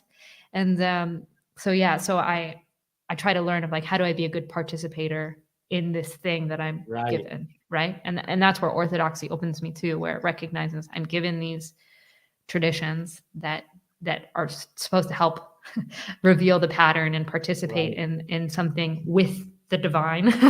And it's not taking my own destiny. And I think it gives me a better frame in which I participate in things, and somewhat of more of a responsibility too, because then you recognize, like, as much as it might just be luck, I also want to be a good steward of the thing that I do. So, I've been doing this thing for 3 years. I'm almost breaking 300. But it's like, that's not a success. But like, for me, it's like, I don't want to just be a success, because I don't want that and that opportunity to be the bad steward of the thing that I do. So even if I stay at 300 forever, it's like the recognition of like, hey, this sort of like lack of a presence, if you will, on the online space gives me that time to understand what it is to be a good steward of a thing. And if by chance I get more of that thing, how to continue doing that without giving into my own stubborn belief that I am in control of it all and I can take those patterns on my own. Yeah. Well, and that is part of it. Like, why doesn't Sam Harris see that he has Trump derangement syndrome? Why doesn't Brett Weinstein see that he's stuck in a conspiracy theory? Why are these people blowing up, basically, and to well-known biases that everybody knows these biases? Why is that happening? It's happening because they're not embedded in a big enough story outside themselves that they're submitted to provide them contrast, and they're also not submitted to the distributed cognition of their community to provide them contrast, right? They're not. Their relationships are broken, right? Sam doesn't see anything wrong because he did it twice now. I don't know if you know this, to do with COVID. If COVID had killed a bunch of children, and I'm like, really, Sam, we're going to kill more children? Because Sam Harris, he doesn't care how many children he has to sacrifice to be right about something. Apparently, that seems to be it. And well, I mean, you see the pattern right there, right? He's done it twice now, unapologetically, and doubled down. Well, fair enough. If that's the way you feel, that's the way you feel. But the quality of that is not good. And for him, it's just a quantity. Like, well, if more kids had died in COVID, then y'all would be, listening to me. And it's like, no, Like, it's not how that works. And why are you a bad person? Like, honestly, like, why would that be where you would go? Like, there's so many other places you could go to try and make your incorrect, by the way, argument, because history happened. Like, it's over. All the things he said are just wrong. So just by his own scientific framework. So what are you doing at that point? He's trying to prop himself up, but he can't see the quality of his argument. His argument is of a low quality. This is always my thing with Sam Harris is he's making such low quality arguments. You should be able to go in and take him out. And even Peterson either couldn't or wouldn't do it. And that was a real disappointment to me. I'm like, Peterson, really? Just get him right here and right here and right there. And his argument falls apart because it's low quality. It's not a good, strong, it never was a good, strong argument. No. I mean, I never thought it was. And I took it seriously Right. in the sense, Yeah. like, it's like, well, I really want to understand it and know it. And yeah, things just sort of, they often sort of fell apart. It was, yeah, like there's a lot of those things, but I mean, I also tried to, understand the humanity of it and recognize nobody likes to be wrong. And like in Right. his head, he's fighting a moral good of, against the thing that caused so much, evil and pain in the world. And I think he sees sort of the COVID anti-vaxxers as a religious movement, which certainly there's a lot of religious people in that space, Right. but it's something bigger than that. And yeah, I think he doesn't realize how much he appeals to emotion. Even that comment of like, if more children had died, people would listen to me. It's an appeal to an emotion. Yeah. That right. Well spotted. Yeah. that isn't actually telling us anything about the rational. And Yeah. yeah. I think Vanderklay does a good job of pointing that out. Like, look at these words. Listen to these words they're using. They're using this. That's not a rational word. That's not logic. That's not reason. These are feeling words. These are appeals to abstractions. These aren't scientifically provable. He did that especially with Lawrence Krauss and Peterson. That conversation was just riddled with that kind of sloppy language that I despise. But the Sam Harris story and the Lawrence Krauss story and all those other guys, it can't hold you, right? It's a low quality thing. It can't hold you, and that's why you need a story to hold you. Well, in some ways, it's funny because Sam Harris, I think he came to bigger fame with the New Atheism, right? Like, I don't really know how big he was before that, but certainly that's where he got it started. And, and now he's found himself in the podcast space, in the exploration space. But he's always built that career on fighting against something, right? Yes. Fighting against religion, fighting against whatever. He sees it as moral obligation to be in this fight. And it's a similar pattern that you see with some of the apologetics or the people that he will spend his most time fighting against.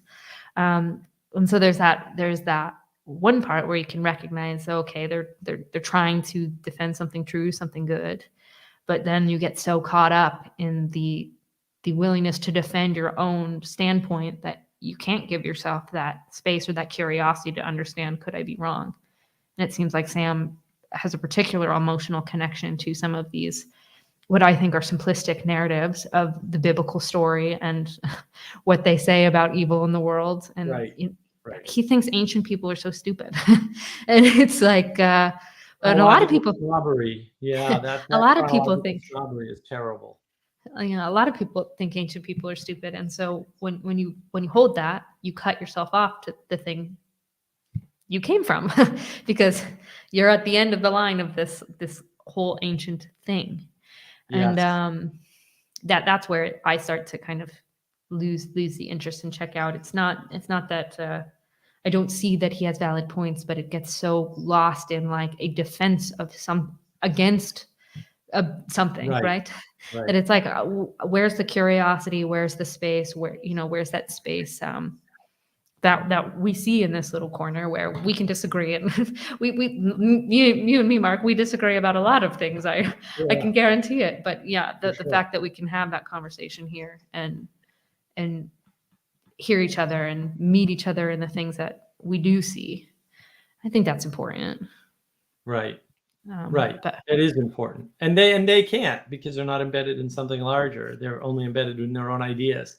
And that goes well, back to denial of creation, right? Anybody who thinks ancient people are stupid is a creation denialist. They're just denying something came before them that they owe something to as the result. yeah, I think they are embedded in something larger, but it's not something as well thought out or developed as maybe some of the other things that came before, and why I think religion has a strong strong ability to hold capacity even in sort of its newer forms of like capturing people and being able to submit to it, because it's like he's holding on to this bigger idea of like the atheist community rationality rules mentality, but then you're like, well, what's that grounded in? And it's like, Right. let me It is think about lack that. of grounding. Yeah, that's when Peugeot asks, where are you standing? He's pointing to the ground that you're standing on, although I think he should be asking, where are you starting? Like, where did this, because everybody ignores the starting point. So we have what we have now, and so we can just do whatever we want with it. And it's like, well, no, there are constraints of what we have now from what we had before. And if you don't understand what we have before, you don't understand those constraints. And so, you can imagine that you can just continue photocopying what you have and adding to it, but actually every photocopy you make degrades the quality of the product, and so you're just being parasitic upon what you had before, right? You can't. I mean, the rappers found this out, right? Like, oh, we can sample other songs. Well, yeah, until all the artists are sampling other songs, and then there's no new songs. And then you come to the end of the sampling, and it's like, oh no, right? And yeah, I mean, Daft Punk realized that they did I think it was their last album, it might have been 2 albums ago. They did an album where they basically got, I'll just call them real musicians to help them, generate music from scratch, instead of doing their heavy reliance on synth and clips and that whole thing. Like, because eventually there's no more videos to clip, or there's no more videos that you can clip that make sense. And so you're parasitic upon the system, and it just runs out, all to make yourself feel like a real artist, when real artists are rare, right? Like, they're supposed to be rare. If they're not rare, they're not valuable at some point. And so that's part of the struggle. It's part of the struggle. It must be a real struggle for you, being a filmmaker, for sure. Well, definitely, and I think especially since there is, well, whether we like it or not, there is a certain bias that a lot of the mainstream is tending towards, and so it gets tricky. How do you find yourself in that? And then there's a lot of parasitic problems within the industry itself. I think particularly for women, in the ways like, because in some ways, far too often women are seen for their physical nature and what we can give to that in beauty, or sexual favors, or whatever, that it's sometimes hard to like find the way to have that space in there. And then you have a lot of women who they try to make it in the field, and by doing that they take male stories and try to insert women into it, instead of having this recognition that, like, well, a female story and what a female story maker can give, Right. it counters this other thing and gives balance. And so, like, to make it well in the industry, I don't think we can keep just trying to take the thing that had gone before, that males have made successful, and say, oh, do that by putting a woman behind the camera. No, like, we have to tell feminine stories. And the breakdown of some of these gatekeepers, I think, will help that. But like, the way that it's structured now and what it takes to make it in Hollywood or some of these sort of entertainment fields, you lose you lose a lot of your femininity and like the process of what that even means to survive in a man's world. I think especially if you don't want to rely on sexuality or looks to get you into a position of creating or power.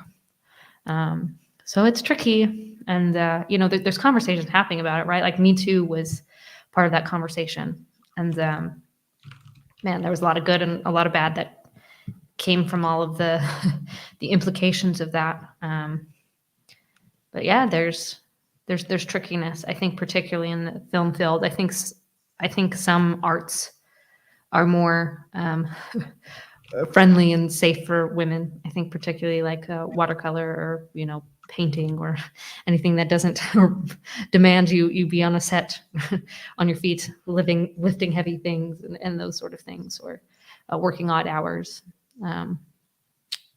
Yeah. Yeah. Yeah, I can see where that's tough. I mean, we have this whole thing. Sally Joe did some artwork for it where, the man is pointing at the thing that he built that the woman stands upon, right? And so he's pointing down, so he's looking down, and then she's looking up and pointing above his head. And that's the problem, is that women point, like whether they like it or not. Like, we got to be looking at something, right? And they're the ones trying to set the course. And so it's very hard for them to come down and do some of these more material things in a way that a man's going to understand. It's like, well, is that really a story? Because like, if you tell me a story that women would like, men talking about romance novels. Have you ever heard a man talk about the No. absurdity of a romance novel? Oh, it's amazing, because romance. But I don't love romance novels, although I haven't really read them. But but they have this, this trope and these patterns, and they're quite frankly, from a male point of view, horrific. Like, oh my god, and they're very popular with women, right? So the ability of me to even understand the story that would appeal to a woman is limited, because, as it turns out, I'm not a woman. I'm not a biologist, but I'm pretty sure I'm also a woman. So, that's the problem, when we don't recognize those differences and the different roles. Like, to some extent, the person pointing, it doesn't have to be a woman, but the person pointing has an important role, and if that role gets bogged down in building the thing that they're trying to point at, then you can lose the thread, right? You can make a much worse product. So in some ways, we need to hold up the hierarchy, right? We need to hold up the differences. We need to say, these are differences, and you shouldn't try to mix them. You should be respectful on both sides that they are different, and difference is good in that case, right? Rather than trying to universalize and make everything equal.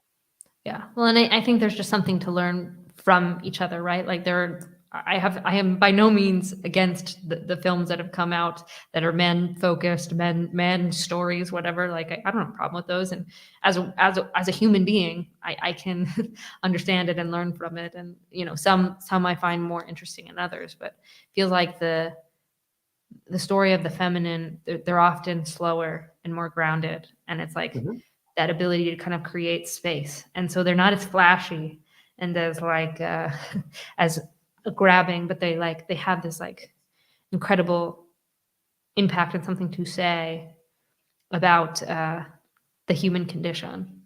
And I think we're losing that in this ability to fit into the world that has found success in like a monetary sort of way. But it's not absent. It's just a tricky balance. And even looking in this sort of space, like the online thinky talky space, right? I do think there are often women who come in this space and embody a very male perspective and male persona in the way they talk about those things. And for myself, Right. It's sort of, and I still struggle with what it really means to be feminine and what that role is and the whole process of those things, because there is a lot of overlap on those things, as Peterson says. But yeah, the recognition of like, hey, maybe there is a place for the female voice, but if we just copy and paste the tropes that have worked for a lot of men, we might find success, but are we really adding the most to Right. the conversation? You got the best use of your time, energy, and attention, as they like to say, right? And it's probably not. And I mean, a lot of people make a lot of hay about Hollywood and all this, and it just turns out that the two largest producers in Hollywood history are both women. Right? Mhm. One of them is Lucille Ball, who owns Yeah. the whole thing. Pretty much like all of Hollywood stages were owned by her and stuff. And we don't realize that. It's not that can't be done. It's that it wasn't the forefronted item. It wasn't the thing brought to your attention. Lucille Ball is running most of Hollywood, and Donna Reed was the other one. She ran a ton of stuff that nobody knows about, right? And Donna Reed is, absolutely drop dead. Like, she's one of the most beautiful women ever, right? She's just absolutely gorgeous, at least on screen. So it's not like you can't do both, even, because it's been done before, right? It just, things change, and it is that exposure of the divine feminine that corrupts it into the masculine or something, or this loss of the divine feminine or something. We're just not paying attention to it. And of course, so you're going to an Orthodox church, and my one complaint about the Orthodox church is they just say Theotokos every third word, and I'm just like, oh, could you just say something else? I mean, come on, I get it, but like, it's just Theotokos, Jesus, Theotokos, Jesus. It's like, come on, man. We throw in Lord have mercies now and then. Yeah. There's other words in there too, but yeah, there's a lot of Theotokos going on, But I get it. Like, when I go to the Orthodox church, I'm like, oh, I totally get why they're doing this and what they're doing and why this is super important. And the way they handle it is so subtle, and that's what we're missing. We're missing the subtlety. Everything's kind of, oh, how much money did you make? It's like, no, I care what projects I contributed to. I don't care how much money I made. There's no point in my career I couldn't have made twice as much money as I did, and I didn't make nothing. So no point. But I didn't want to fly around the world. Like, I was like, well, I'm just going to make this trade-off and see how it goes. And you can say, well, now you're poor. Now what? Right? It's, I should have made 3 million instead of 1, right? Or whatever. But it doesn't matter in some sense, because, if you had 3, and if you had 1 and it got taken, and you had 3 and it got taken, you're still at 0. Like, so you don't. So we have to pay attention to the quality of our work, right? Like, what did you do that was good? Because I did a lot of good stuff. I mentored a lot of people, right? I helped a lot of companies, even though they didn't want what they asked for, because people rarely ask for what they need, right? To do the things that they needed to do, despite, we'll say, their own shortcomings, right? So it's in your attitude towards the thing you're doing. That's the quality. The quality isn't how much money did you make. That's just a measure of how much people paid you.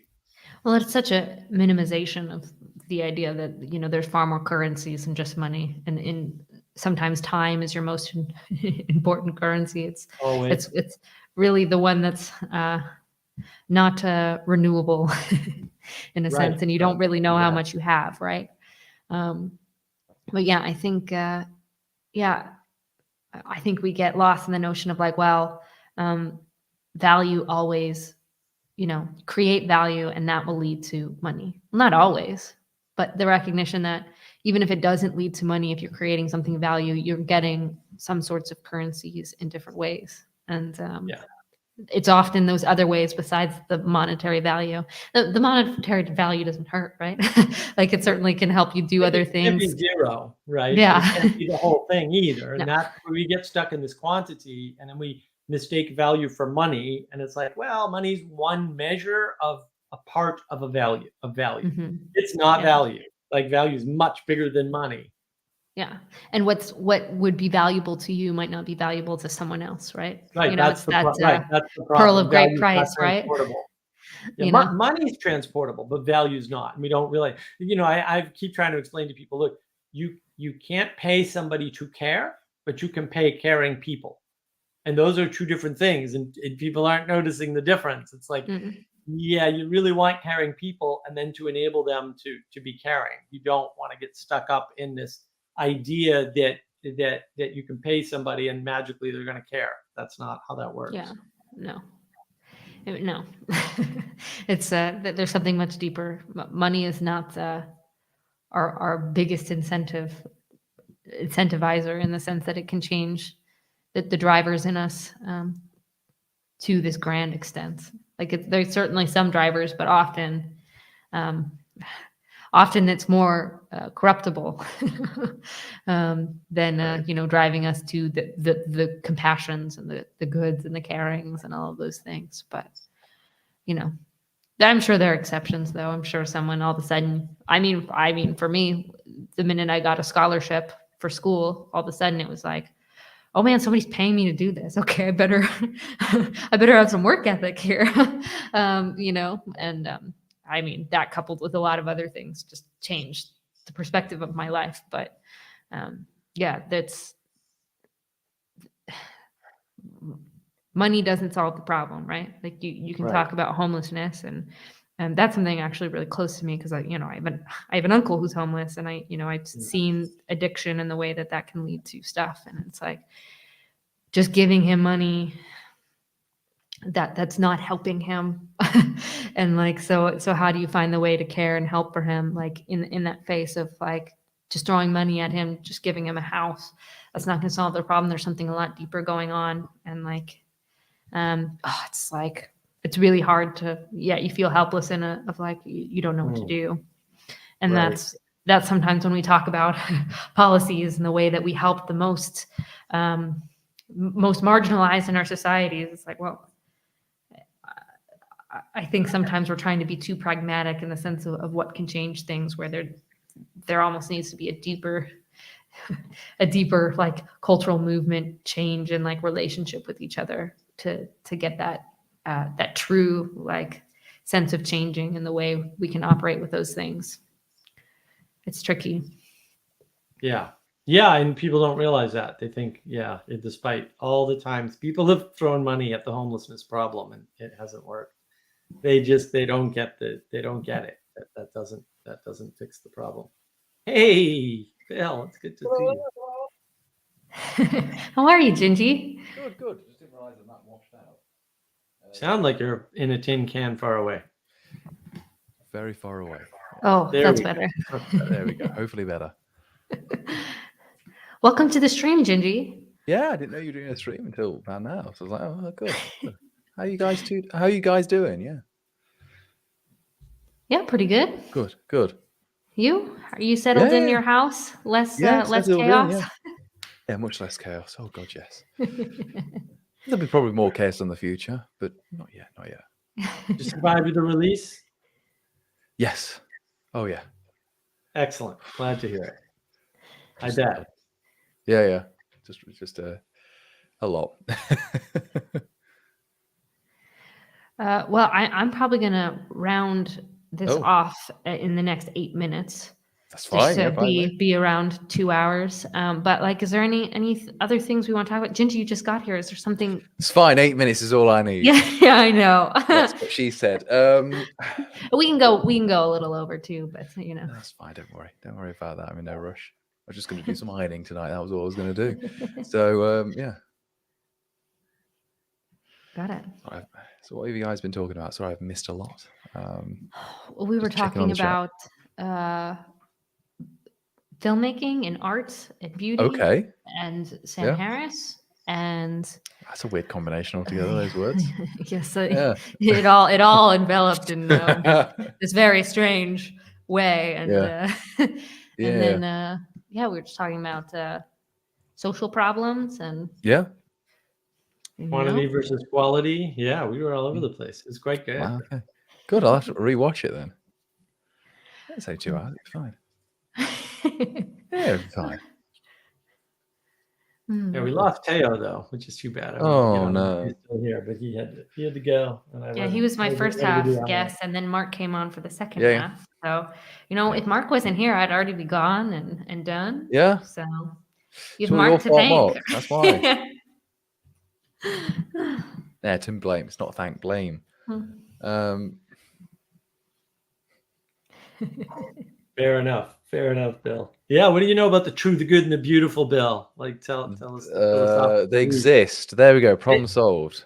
Teo was trying to give me credit for that, and Cassidy was corrected him. You can't give my credit for that. Take the credit, Mark. Take the credit. Just run away with it. We're fine.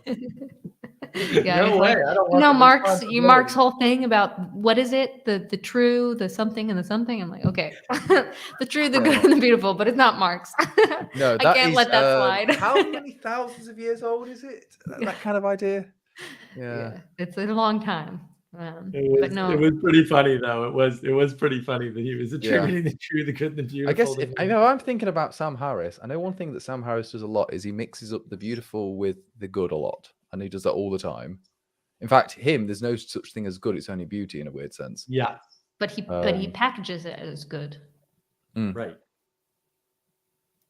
which is interesting because a lot of people do that. Surprisingly, they'll Yes. confuse the two, which either means people get things that are ugly, or things where they're quite evil in a weird way. Or both. Don't forget Yeah. both. That happens Is the too. stream lagging for me, or is it just me? Just you. Okay, that's just me. Okay, that's good to know. But yeah, It's just England. It's fine. that's just England. I guess that's why Sam Harris was brought up anyway, just because I'm guessing. I'm just completely guessing here.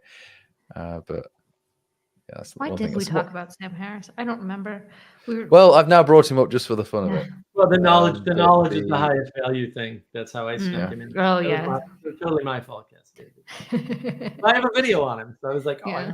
it's a topic I've already talked about a couple times. So it's like, well, I'll bring in this example. It's a good example too of somebody just, you can see it in the trigonometry, right? Where Constantine Kitchen holds up politics against Sam's holding up knowledge. And it's just like, you're both wrong, but it's funny to see the contrast between the two, being upset about different things. And neither of them cares about the dead children in the basement. And I'm just sitting there horrified.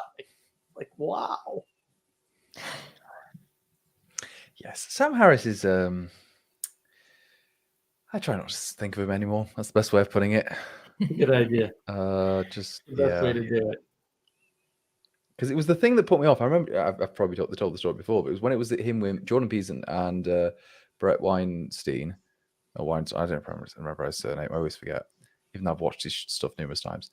That thing there where it was literally the list. It was Jordan Peterson listing off all the stuff, like what he means by God, and then literally him going, "Where's the God that doesn't want you to masturbate?" And it's like that literal argument. It's like, so you didn't. That was all it told me, and I realized. Again, I remember watching that 3 times. It took me 3 times to realize, that's what's wrong here. So yeah. Yeah. Well, I mean, a lot of ways we can give some credit for Sam Harris for me not being an atheist. So Yeah. he clearly shows some of the extremes of that. And yeah. No, I can thank him for that as well. Yeah. I mean, that's the thing. I think, especially in this corner, we can poke a lot of fun at him, and fair enough. But he does have valid things to say. It's just the funkiness in the way that he frames himself. He almost falls into the trap more than some of the people he rails against. Yeah, and, yeah. For me, it's just ironic. It's like, okay, okay. No. Just let him be. Let him be. He'll still be popular amongst certain people. I don't know who yet now, but well, I think he's slowly losing people. I think especially with the political stuff and sort of the the contradictions that lie within himself. They become even more heightened when you can take it out of organized religion that a lot of people have strong feelings with to something that's supposed to be more rational and pragmatic in our understanding of. But again, I've said this before, but the organized religion part means he's a Protestant. He doesn't like Catholicism. That is literally it. And I mean, I think sometimes okay, is there a Protestant organized religion? It's like, yeah, technically Mormonism, or technically maybe say there's big mega churches. Maybe they're heavily organized, but that's not what he means ever. And it's just it's funny when you notice it now. I just can't not notice it. What do you think he's trying to get at when he says organized religion? Because he's obviously, I mean, he certainly has problems with organized religion, such as the Catholic Church. I don't think he's clear. I think what do I put it? I don't think he likes religion, full stop. Yeah.